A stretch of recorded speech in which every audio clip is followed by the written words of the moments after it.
ಇವತ್ತು ಮಣಿ ಬರೆದಿರ್ತಕ್ಕಂಥ ಒಳಕೋವೆ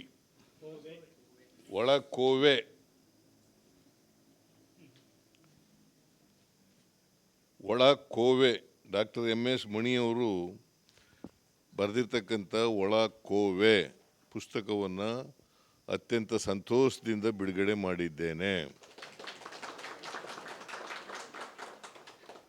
ನಾನು ನಿಜವಾಗಿ ಪುಸ್ತಕ ನೋಡೇ ಇಲ್ಲ, ಈಗಲೇ ನೋಡಿದ್ದು. ನಾನು ನೋಡೇ ಇಲ್ಲ. ನನಗೇನಂತ ಹೇಳಿದ್ರು ಅಂತಂದರೆ, ಸುಮ್ಮನೆ ಬಿಡುಗಡೆ ಮಾಡಿಬಿಡಿ ಅಂತ ಹೇಳಿದರು.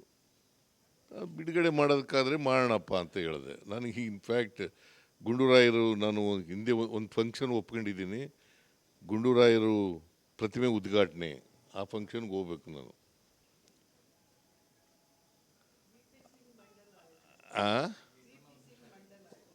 VP ಸಿಂಗ್ ಮಂಡಲ್ ನೋಡಮ್ಮ, ಮಂಡಲ್ ಆಯೋಗ ಮಾಡುವಾಗ VP ಸಿಂಗ್ರು ಕಾಂಗ್ರೆಸ್ನಲ್ಲಿದ್ದರು,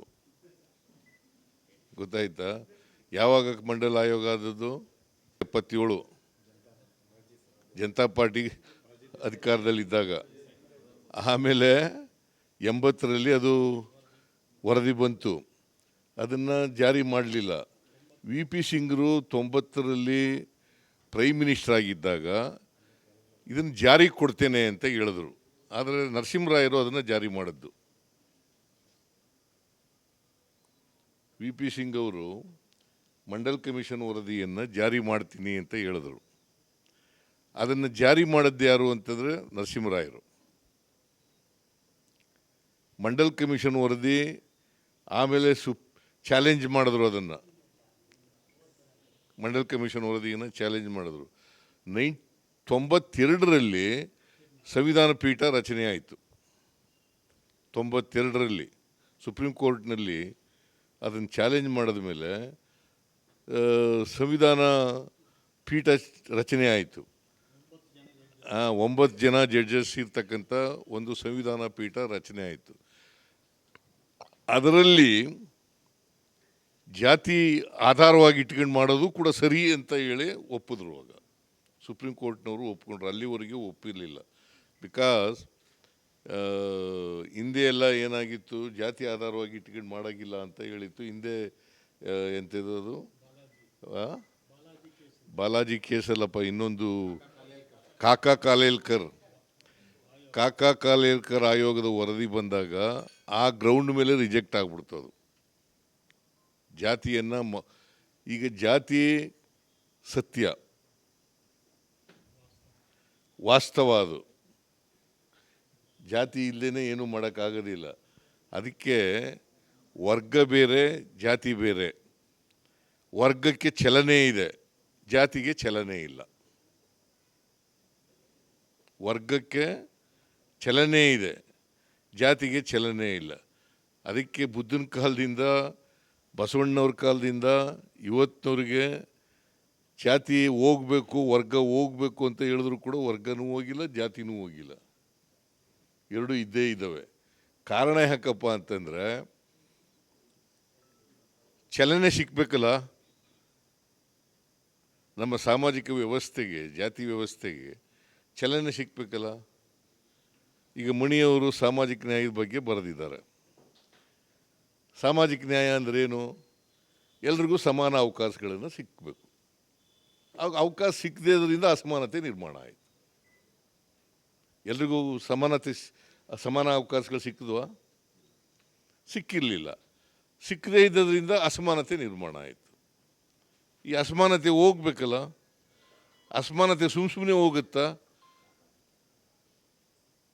ಈಗ 850 ವರ್ಷಗಳಾಯಿತು, 900 ವರ್ಷನೇ ಆಯಿತು ಬಸವಣ್ಣ ಹೇಳಿ. ವರ್ಗರಹಿತವಾದಂಥ, ಜಾತಿ ರಹಿತವಾದಂಥ ಸಮಾಜ ನಿರ್ಮಾಣ ಆಗಬೇಕು. ಇವನಾರವ ಅಂತ ಹೇಳ್ಬೇಡಪ್ಪ, ನಮ್ಮವ ಅಂತ ಹೇಳ್ರಿ ಅಂತ ಬಸವಣ್ಣವ್ರು ಹೇಳಿದ್ರು. ಹೇಳ್ತಾ ಇದ್ದಾರೆ. ಈಗ ವಿದ್ಯಾವಂತರೇ ಜಾಸ್ತಿ ಹೇಳ್ತಾರೆ, ಇವನು ನಮ್ಮವನು ಅಂತ ಹೇಳೋದೇ ಇಲ್ಲ. ಇವನು ಯಾರಪ್ಪ ಇವನು ಅಂತ ಕೇಳ್ತಾರೆ. ಅದನ್ನು ವಚನ ಹೇಳ್ಬಿಟ್ಟೇ ಹೇಳ್ತಾರೆ. ಇವನಾರವ ಅಂತ ವಚನ ಹೇಳ್ಬಿಟ್ಟು ಅವನು ನಮ್ಮವ ಅಂತ ಅನ್ನೋದೇ ಇಲ್ಲ, ಇವನು ಹಾರವ ಅಂತ, ಇವನು ಹಾರಪ್ಪ ಇವನು ಅಂತ ಹೇಳೋದು. ಸೊ ಇದು ಹೋಗದೇನೆ ಜಾತಿ ಹೋಗಲ್ಲ,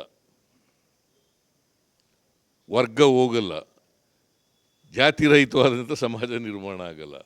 ಅದಕ್ಕೆ ಆರ್ಥಿಕ ಸಾಮಾಜಿಕ ಶಕ್ತಿ ಬಂದಾಗ ಮಾತ್ರ ಸ್ವಲ್ಪ ಹೋಗ್ತದೆ. ನಮ್ಮಲ್ಲಿ ಏನಾಗ್ಬಿಟ್ಟಿದೆ,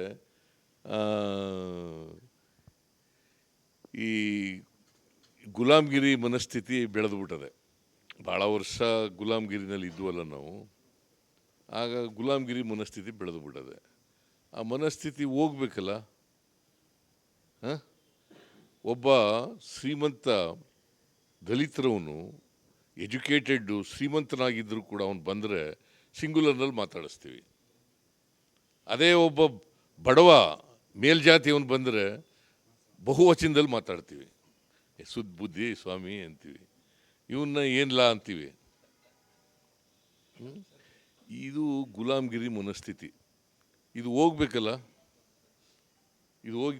ಇದು ಹೋಗ್ಬೇಕಾದ್ರೆ ಸುಮ್ಮನೆ ಹೋಗುತ್ತಾ? ಸ್ವಾಭಿಮಾನ ಬೆಳೆಸ್ಕೋಬೇಕಲ್ಲಪ್ಪ. ಈ ಸ್ವಾಭಿಮಾನ ಬೆಳೆಸ್ಕೊಳ್ಳದೇನೆ ಗುಲಾಮ್ಗಿರಿ ಮನಸ್ಥಿತಿ ಹೋಗಲ್ಲ. ಪ್ರತಿಯೊಬ್ಬರಿಗೂ ಸ್ವಾಭಿಮಾನ ಬರಬೇಕು. ನಾವು ಏನಂತ ಅಂದ್ಕೊಂಡಿದ್ದು, ವಿದ್ಯೆಯಿಂದ ಬಂದ್ಬಿಡ್ತದೆ ಅಂತ. ಗ್ರ್ಯಾಜುಯಲಾಗಿ ಬರ್ಬೋದು, ವಿದ್ಯೆ ಕಲಿತ ತಕ್ಷಣ ಬಂದ್ಬಿಡ್ತದೆ ಅಂತ. ವಿದ್ಯೆ ಕಲಿತ ತಕ್ಷಣ ಕರ್ಮ ಸಿದ್ಧಾಂತ ಎಲ್ಲ ಹೋಗ್ಬಿಡ್ತದೆ ಅಂತ. ವಿದ್ಯೆ ಕಲಿತ ತಕ್ಷಣ ಹಣೆ ಬರಹ ಎಲ್ಲ ಹೋಗ್ಬಿಡ್ತದೆ ಅಂತ. ಈ ವಿದ್ಯಾವಂತರು ಕೂಡ ನೀನು ಯಾಕೆ ಹಿಂಗಾಗಿದೆಯಾ ಅಂತ, ನಾನು ಹಣೆ ಬರ ಸ್ವಾಮಿ. ನೀನು ಯಾಕೆ ಮಂತ್ರಿ ಆಗಲಿಲ್ಲ, ನಾನು ಹಣೆ ಬರ ಸ್ವಾಮಿ. ನೀನು ಯಾಕೆ ಪ್ರೊಫೆಸರ್ ಆಗಲಿಲ್ಲ, ನಾನು ಹಣೆ ಬರ ಸ್ವಾಮಿ. ವಿದ್ಯಾವಂತರು ಹೇಳೋದು. ಇವೆಲ್ಲ ಬಿಡಬೇಕಾಗತ್ತೆ. ಇವೆಲ್ಲ ಬಿಡದೆ ಹೋದರೆ ಸಮಾಜದಲ್ಲಿ ಬದಲಾವಣೆ ಆಗಲ್ಲ. ನಾವೇನೇ ಬರೆದರೂ ಕೂಡ, ಈಗ ಮಂಡಲ್ ಕಮಿಷನ್ ವರದಿನಲ್ಲಿ ಹೇಳಿದ್ರು, ಹಿಂದುಳಿದವರಿಗೆ ಮೀಸಲಾತಿ ಕೊಡಲೇಬೇಕು ಅಂತ ಹೇಳಿದ್ರು. ಹಿಂದುಳಿದ ವರ್ಗದವರಿಗೆ ಮೀಸಲಾತಿ ಕೊಡಬೇಕು ಅಂತ ಹೇಳಿದ್ರು. ಸೊ ಆದರೂ ಕೆಲವರು ಮೀಸಲಾತಿ ಸಿಗಬಾರ್ದು ಅಂತಕ್ಕಂಥವ್ರು ಜನ ಇದ್ದಾರೆ. ಆಮೇಲೆ ನಾವು ಏನು ಮಾಡ್ತೀವಿ ಅಂತಂದರೆ, ಯಾರು ಸಾಮಾಜಿಕ ನ್ಯಾಯಕ್ಕೆ ಬಹಿರಂಗವಾಗಿ ವಿರೋಧ ಮಾಡ್ತಾರೆ ಅವ್ರ ಜೊತೆಗೆ ಸೇರ್ಕೋತೀವಿ. ಸೊ ಇದು ದುರಂತ. ಸಾಮಾಜಿಕ ನ್ಯಾಯ ಹೇಳೋದು, ಆಮೇಲೆ ಅಲ್ಲಿ ಹೋಗಿ ಸೇರ್ಕೊಳ್ಳೋದು. This is the most unfortunate thing. ಇದು ಇಂಥ ಇವೆಲ್ಲ ಆಗಬಾರ್ದಲ್ವಾ. ಸೊ ಇದಕ್ಕೆ ನಾನು, ನೀವೆಲ್ಲ ಹಿಂದುಳಿದ ಜಾತಿಗಳಿಗೆ ಸೇರಿದಂಥವರು ಬರಹಗಾರರಿದ್ದೀರಿ, ಪತ್ರಕರ್ತರಿದ್ದೀರಿ. ಅವೆಲ್ಲ ನಾನು ಅದಕ್ಕೆ ಇದನ್ನು ಬೆಳೆಸ್ಕೊಳ್ತಕ್ಕಂಥ ಕೆಲಸವನ್ನು ಮಾಡಬೇಕು. ಮತ್ತು ಕಮಿಟ್ಮೆಂಟು ಬರ್ತಕ್ಕಂಥದ್ದನ್ನು ಆಗಬೇಕು. ಸಾಮಾಜಿಕ ನ್ಯಾಯಕ್ಕೆ ಕಮಿಟ್ಮೆಂಟು, ತೋರ್ಕೆಗಿರಬಾರ್ದು. ಅದು ಕಮಿಟೆಡ್ ಸಾಮಾಜಿಕ ನ್ಯಾಯ ಇದ್ದರೆ ಅದಾಗಲಿಕ್ಕೆ ಸಾಧ್ಯ ಆಗ್ತದೆ. ಇವತ್ತಿನ ರಾಜಕೀಯದಲ್ಲಿ ಭಾರಿ ಕಷ್ಟ. 100% ಪಾಲನೆ ಮಾಡೋದು ಭಾರಿ ಕಷ್ಟದ ಕೆಲಸ.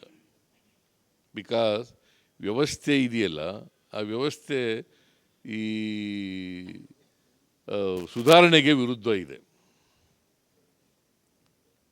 ನಾವು ಅರ್ಥ ಮಾಡ್ಕೋಬೇಕಾಗುತ್ತೆ. ನಾವು ವ್ಯವಸ್ಥೆ ಜೊತೆ ರಾಜಿ ಮಾಡ್ಕೋಬೇಕಾ ಬೇಡವಾ? ರಾಜಿ ಆಗದಿದ್ರೆ ಬದುಕ್ತೀವ ಇಲ್ವಾ? ರಾಜಿ ಮಾಡ್ಕೊಂಡ್ರೆ ಏನಾಗುತ್ತೆ, ರಾಜಿ ಮಾಡ್ಕೊಳ್ಳಿದ್ರೆ ಏನಾಗುತ್ತೆ? ಇದನ್ನೆಲ್ಲ ಅರ್ಥ ಮಾಡ್ಕೋಬೇಕಲ್ವಾ? ಸೊ ಏನೇ ಆಗಲಿ, ನಾನು ಭಾಷಣ ಮಾಡೋಕ್ಕೆ ಹೋಗೋದಿಲ್ಲ. ಇವತ್ತು ವಿ ಪಿ ಸಿಂಗ್ ಅವರ ಹೆಸರಿನಲ್ಲಿ ಪ್ರಶಸ್ತಿಗಳನ್ನು ಕೊಟ್ಟಿದ್ದಾರೆ. 5 ಜನ ಪ್ರಶಸ್ತಿಗಳು ಸಿಕ್ಕಿದೆಯಲ್ಲ. ನೀವು ಇನ್ನು ಮುಂದೆ ಎಲ್ಲ ಸಾಮಾಜಿಕ ನ್ಯಾಯದ ಪರನೇ ಬರೀರಿ, ಸಾಮಾಜಿಕ ನ್ಯಾಯದ ಮೇಲೆ ಪ್ರಚಾರ ಮಾಡಿ.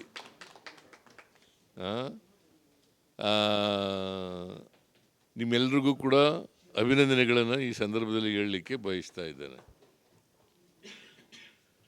ಆಮೇಲೆ ಬಿ ಕೆ ರವಿ ಅವ್ರಿಗೇನು ಪ್ರಶಸ್ತಿ ಕೊಟ್ಟಿರೋದು?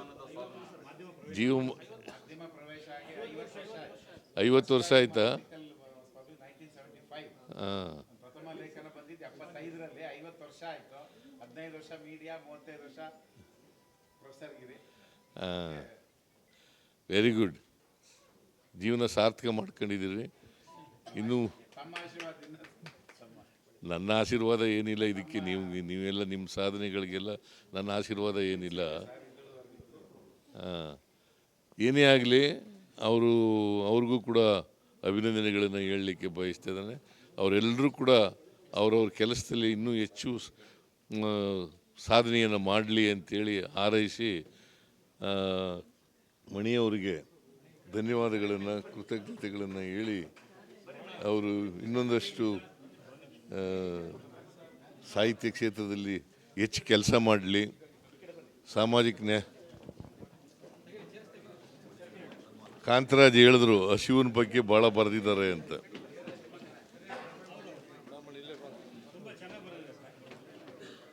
ಹಸಿವಿನ ಬಗ್ಗೆ ಭಾಳ ಬರೆದಿದ್ದಾರೆ ಅಂತ ಹೇಳಿದ್ರು. ಹಸಿವು